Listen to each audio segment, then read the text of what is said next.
Hello, and thank you for coming to our poster on the feasibility of designing universal pulses for the cervical spinal cord at 7 Tesla.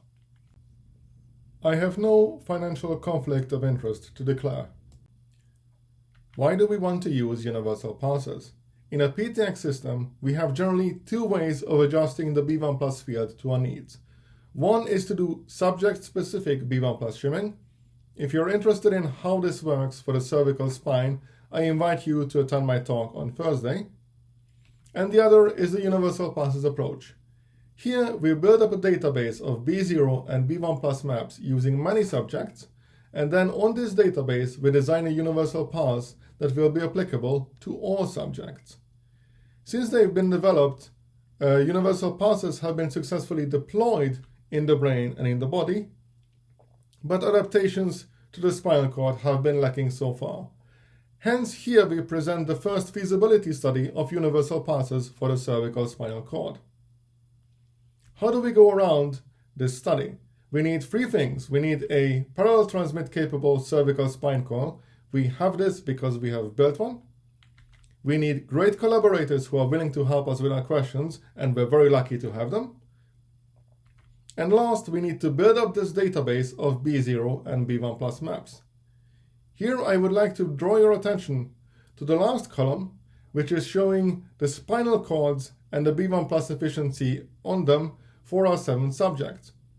And you can see that even on only 7 subjects, there is quite a bit of variability in the size, in the position, and in the curvature of the spinal cord, which gives us confidence that this is going to be a good data set to design universal pulses on. Speaking of pulse design, we have designed a universal pulse with a 10-degree target flip angle, 5 kT points, and a 1 millisecond duration. Then we have taken this pulse and simulated it on all the spines in our design database. We've looked at the distribution of the resulting simulated flip angle, and we can see that it is indeed a distribution centered around 10 degrees. If we zoom in to an exemplar, in this case subject number 4, we can see that the flip angle across the spine is quite smooth, quite flat, and centered on 10 degrees. However, ultimately we're not interested in simulations, we're interested in vivo evaluation. Therefore, we've taken this pulse and applied it to a 3D GRE scan with the following parameters. And we've scanned a new volunteer with relatively high BMI.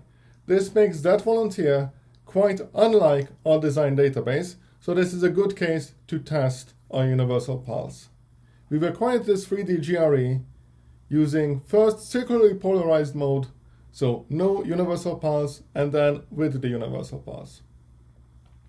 If we compare the results, we can see that universal pulses increase the signal intensity and improve the contrast between CSF, gray matter, and white matter.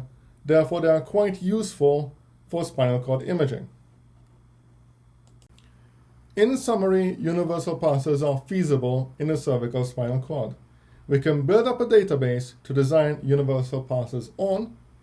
We can simulate the designed pulses, and we find that our simulations match our expectations.